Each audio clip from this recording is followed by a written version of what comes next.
حضور اکرم صلی اللہ علیہ وسلم کا ارشاد ہے کہ دینے والا ہاتھ لینے والے ہاتھ سے بہتر ہے۔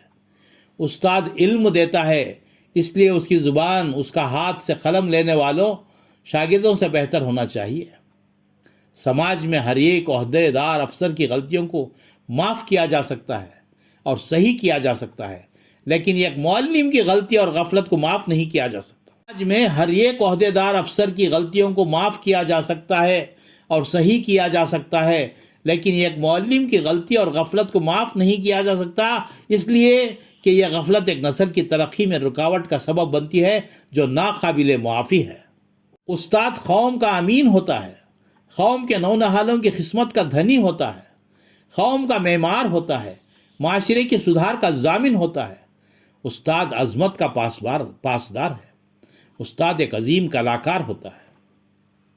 نونہالوں کے دماغ ایک سفید کاغذ کے مانند ہے، ان معصوموں کی شخصیت استاد کی نگہبانی میں ابھرتی ہے، لہٰذا استاد کو اپنی ہر حرکت پر اپنے ہی گریباں میں جھانک کر نگہبانی کرنی پڑتی ہے، اس لیے کہ اس کی عادات و اخلاق کا اثر ساری قوم پر پڑتا ہے۔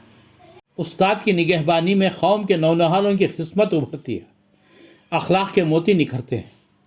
یوں تو پرائمری، ہائی اسکول اور کالج میں تعلیم دی جاتی ہے، لیکن سب سے بڑی ذمہ داری پرائمری اسکول کے اساتذہ کی ہوتی ہے۔ سب سے بڑی ذمہ داری پرائمری اسکول کے اساتذہ کی ہوتی ہے۔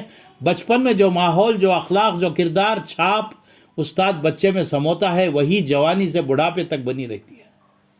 انسان بھلا ہے جسے صحبت بھلی ملے، لیکن وہی برا ہے جسے صحبت بری ملے۔